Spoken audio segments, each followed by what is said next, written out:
कुछ साल पहले मैं अपनी बीवी और 9 साल की बेटी के साथ जॉर्जिया के जंगल में कैंपिंग के लिए गया था। हम लोग बस नेचर में एक दो रातें बिताना चाहते थे। जिस जंगल में हमें जाना था वहाँ का रास्ता थोड़ा ऑफ रोड था, तो हम लोगों ने अपनी कार को रोड के साइड पर खड़ा कर दिया और अपना सामान, अपना टेंट उठाकर जंगल के अंदर चले गए। करीब 30 मिनट धीरे धीरे चलते हुए और नेचर को एंजॉय करते हुए हम लोग एक छोटी सी लेक के पास पहुँचे। आसपास बड़े बड़े पाइन ट्री थे और छोटी छोटी घास उगी हुई थी, लेकिन बीच में थोड़ी सी सपाट जमीन थी। लेक भी उस जगह की सुंदरता में चार चांद लगा रही थी।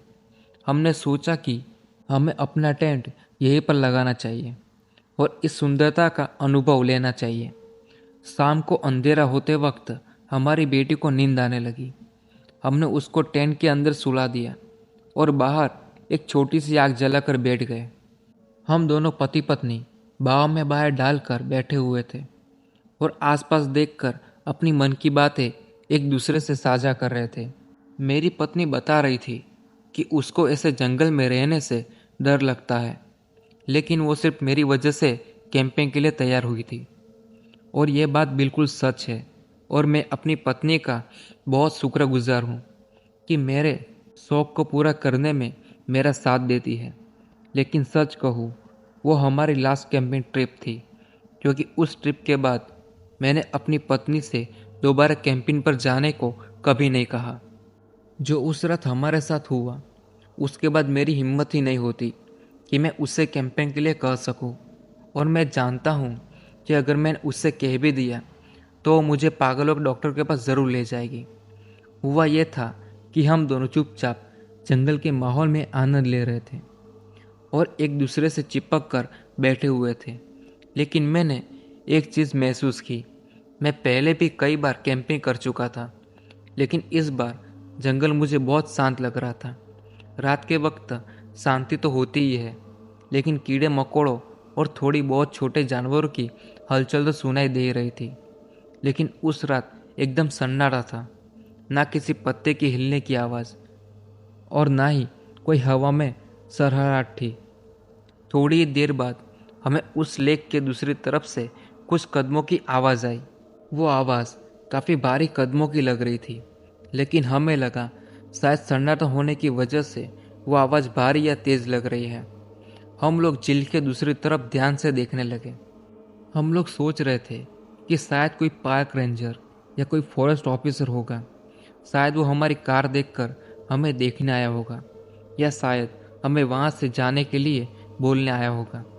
लेकिन वो भारी कदमों की आवाज़ हमें कुछ देर तक ही सुनाई दी, लेकिन हमें वहाँ कोई भी दिखाई नहीं दिया। हम दोनों एक दूसरे को देखते रहे, समझने की कोशिश करते रहे कि ये सब आवाज़ थी किसकी। वो किसी जानवरों के पैरों की आवाज़ भी नहीं थी। मैं लगभग हर जानवर के कदमों की आवाज़ जानता था। वो ना किसी हिरन के पैरों की आवाज़ थी और ना ही किसी घोड़े की पैरों की आवाज़। एक बार को सोच सकते हैं, शायद भालू हो सकता है, लेकिन मैं जानता हूँ जंगलों में भालू पाए नहीं जाते। हम अभी यह सब सोचने समझने की कोशिश करते ही रहे कि तभी हमें फिर से सरसराहट की आवाज़ आने लगी। लेकिन इस बार यह आवाज़ ज़मीन से नहीं, बल्कि हमारे ऊपर जो लंबे लंबे पाइन ट्री थे उनमें से आ रही थी। ऐसा लग रहा था जैसे उन पेड़ों पर कोई चल रहा हो। धीरे धीरे वो आवाज़ इतनी बढ़ने लगी कि ऐसा लगने लगा जैसे बहुत सारे बंदर उन पेड़ों पर इधर उधर भाग रहे हो। बीच बीच में ऊपर से कुछ पाइन्स और पत्तियां भी टूटकर गिर रही थी। हमें समझ ही नहीं आ रहा था कि इन पेड़ों पर ऊपर आखिर है क्या। हमें उन पेड़ों पर कोई जानवर या कोई पक्षी दिख ही नहीं रहा था। अब हमें लगा कि शायद यहाँ कुछ और ही गड़बड़ है। मुझे अपनी बेटी का ख्याल आया। मैं जल्दी से टेंट की तरफ भागा और पीछे पीछे मेरी पत्नी भी भागी। हम दोनों जाकर टेंट में घुस गए। वह हमारी बेटी भी उठकर बैठी थी और डर के मारे इधर उधर देख रही थी कि आखिर बाहर हो क्या रहा है। ऐसा लग रहा था जैसे पेड़ों पर रहने वाले जानवरों का कोई बड़ा सा समूह उत्पात मचा रहा हो। पूरे जंगल में वो अजीब सी आवाज़ें गूंज रही थी। पहले हमने सोचा कि सब सामान वही छोड़कर कार की तरफ भाग जाए, लेकिन हमारी कार वहाँ से करीब 30 मिनट की दूरी पर थी। अगर हम भाग कर भी जाते तो हमें कम से कम 15 मिनट तो जरूर लगते। और बाहर की आवाज़ें इतनी हिंसक और डरावनी थी कि हमारी हिम्मत ही नहीं हो रही थी बाहर निकलने की। वो आवाज़ 15 मिनट के बाद आनी बंद हो गई और जंगल में फिर से वही अजब सन्नाटा फैल गया। हम लोग पूरी रात टेंट में ही बैठे रहे और सुबह होने का इंतज़ार करने लगे। पूरी रात हमें डर के मारे नींद नहीं आई। सुबह उठकर जब बाहर का नज़ारा देखा तो हम चौंक गए। ऐसा लग रहा था जैसे कोई भयानक आंधी या तूफान वहाँ आया हो। सारे पेड़ों की पत्तियाँ, टहनियाँ सब जमीन पर टूटे पड़े थे। जब हमने पेड़ों को ध्यान से देखा तो ऐसा लगा जैसे किसी ने उन पेड़ों के तनों पर किसी नुकीले चीज़ से कुछ निशान बनाए हो, जैसे किसी ने उन पर चाकू से बार बार हमला किया हो। शायद वो कुछ नाखून के निशान थे, पर वो नहीं जो आप समझ रहे हो, जैसे आपने फिल्मों में लंबे लंबे निशान देखे होंगे। वो निशान ऐसे थे जैसे कि उन पेड़ों पर कोई चढ़ रहा था और उसके बड़े बड़े नाखून पेड़ों के तनों में घुस रहे थे। हम लोग जल्दी से अपना सारा सामान इकट्ठा करके वहाँ से भागे और अपनी कार में बैठकर निकल गए। मैं आज तक फिर कभी कैंपिंग करने गया ही नहीं। कुछ ही हफ्तों बाद मुझे पता चला कि उन जंगलों में सरकार ने घुसने पर ही बैन लगा दिया है। शायद सच में वहाँ कोई अजीब जानवर या इंसान है जो लोगों को इस कदर डरा देता है कि वो वहाँ वापस कभी ना जा पाए। या पता नहीं, कोई अलौकिक शक्ति वहाँ राज करती है। जो भी है, मैं तो अब किसी भी जंगल में जाने का सोचता ही नहीं हूँ। अब आप लोग ही बताएं कि वो आखिर था क्या। ये बात आज से 6 साल पहले की है। तब मैं 12-13 साल का था। उस दिन मेरा बर्थडे था और मैंने अपने फादर से एक रिक्वेस्ट की थी कि इस बार मैं अपना बर्थडे कुछ अलग तरीके से मनाना चाहता हूँ। हमारे घर के पास एक छोटा सा जंगल था और वहाँ जंगल में एक लकड़ी का बड़ा सा कैबिन बना था। वो शायद मेरे दादाजी के दिमाग की उपज थी। वो हमेशा से जंगलों में कुछ दिन बिताने के लिए उन कैबिन हाउस में रहने चले जाते। तो मैंने भी अपने फादर से ये इच्छा जाहिर की कि मैं अपना बर्थडे उसी कैबिन में मनाना चाहता हूँ। और मेरे फादर को भी ये आइडिया अच्छा लगा। उन्होंने और मेरी मदर ने मिलकर पूरे कैबिन को मेरे बर्थडे के लिए डेकोरेट किया। मैंने अपने कज़न्स और कुछ दोस्तों को बर्थडे पार्टी और नाइट डे के लिए इनवाइट किया। मैं अपने दोस्तों के साथ जंगल के बीचों बीच एक लकड़ी के घर में पूरी रात बिताना चाहता था, इसलिए मैं बहुत ज़्यादा एक्साइटेड था। मैं वैसे तो हमेशा कैंपिंग करना चाहता था, लेकिन ये एक्सपीरियंस भी कैंपिंग से कम नहीं था। शाम के वक्त मैं अपने माता पिता के साथ केबिन को सजाने में लगा हुआ था। तभी बहुत ज़ोर से केबिन का गेट बजने लगा। मैंने भागकर गेट खोला तो वहाँ मेरे कज़न्स खड़े थे। उनके हाथ में कुछ गिफ्ट और कुछ गेम थे। फिर ऐसे ही धीरे धीरे मेरे सभी दोस्त आ गए। हम कमरों में 10 से 12 बच्चे थे, जिसमें लड़की और लड़के सभी शामिल थे। मेरी माँ डेकोरेशन का काम ख़त्म होने के बाद घर वापस चली गई और मेरे पिता वहाँ सबके खाने पीने का ख्याल रख रहे थे। हम लोगों ने गेम्स खेले, फिर केक कटिंग की। सब लोग बहुत खुश थे। मेरा दोस्त बेन थोड़ा मायूस था। उसके माता पिता के बीच अभी हाल ही में डिवोर्स हुआ था। उस वक्त मैं कारण तो नहीं जानता था, लेकिन इतना ज़रूर पता था कि उसके पिता उसकी माँ उसके साथ मारपीट किया करते थे। केक कटिंग होने के बाद मेरे पिता को कुछ काम से घर जाना था, तो वो हम लोगों को थोड़ी सी नॉर्मल सी बातें समझाकर कुछ देर के लिए घर चले गए। मेरे घर से उस केबिन तक आने जाने में करीब 1 घंटे का समय लगता था। उन्होंने हमसे कहा कि वैसे यहाँ डर तो नहीं है, पर फिर भी किसी अनजान व्यक्ति के लिए गेट मत खोलना और ना ही केबिन से बाहर जाना। हम लोग भी समझदार थे और कोई भी ऐसी बेवकूफ़ी नहीं करने वाले थे। केबिन के पीछे की तरफ एक छोटा सा आंगन था, या कहो तो खुला एरिया था, और उसके बाद केबिन के चारों तरफ की बाउंड्री थी। हम में से कुछ लोग अंदर टीवी देख रहे थे और कुछ लोग फर्स्ट फ्लोर पर रूम में सोने चले गए थे। होते हैं ना कुछ बच्चे जिनका रात का रूटीन फिक्स होता है और वो बाहर जाकर भी वही फॉलो करते हैं। मैं और मेरे 2 कजन्स बाहर खुले हिस्से में चेयर डालकर बैठे थे और हम लोग बात कर रहे थे कि अगर बॉन फायर का भी इंतज़ाम हो जाता तो कितना अच्छा होता। अभी कुछ मिनट हुए ही थे कि हमें बाउंड्री के बाहर घने पेड़ों की तरफ से किसी के चलने की आवाज़ आने लगी। पहले हमें लगा कि वो कोई जानवर है।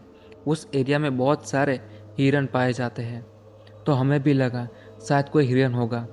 लेकिन थोड़ी सी देर में हमें एहसास हुआ कि वह 4 पैरों की नहीं बल्कि 2 पैरों की आवाज़ है। कोई धीरे धीरे पेड़ों के बीच चल रहा था। मुझे लगा कि शायद कोई होगा जो वहाँ से निकल रहा होगा। हो सकता है कोई जंगल में गया हो और वहाँ से बाहर आ रहा हो। उस एरिया में किसी जानवर या किसी इंसान का कोई खास डर नहीं था। वहाँ सब लोग एक दूसरे को बहुत सपोर्ट करते थे। इसलिए मेरे पिताजी हमें 1 घंटे के लिए अकेला छोड़ गए थे। हम लोग वापस अपनी बातों में लग गए, लेकिन वो पैरों की आवाज़ फिर से सुनाई देने लगी और इस बार और भी करीब से। फिर हमें लगा कि जैसे वो आवाज़ हमारे केबिन के बाउंड्री के पास आकर रुकी है। हम लोग ध्यान देकर सुनने लगे कि आगे क्या होने वाला है। मेरे एक कजन्स ने आवाज़ लगाकर पूछा कि कौन है वहाँ, लेकिन कोई जवाब नहीं आया। हमें कुछ गड़बड़ लगी और हम लोग खड़े होकर ध्यान से सुनने लगे। केबिन की बाउंड्री ज़्यादा बड़ी नहीं थी, लेकिन हमारे से थोड़ा ऊपर थी। हम दूसरी तरफ सिर्फ दीवार के पास जाकर ही देख सकते थे, लेकिन किसी की हिम्मत ही नहीं हो रही थी बाउंड्री के पास जाने की। तभी दूसरी तरफ से 2 हाथ दीवार के ऊपर आए, जैसे कोई उस तरफ से चढ़ने की कोशिश कर रहा हो। उन हाथों को देखते ही हम लोग भागकर अंदर चले गए।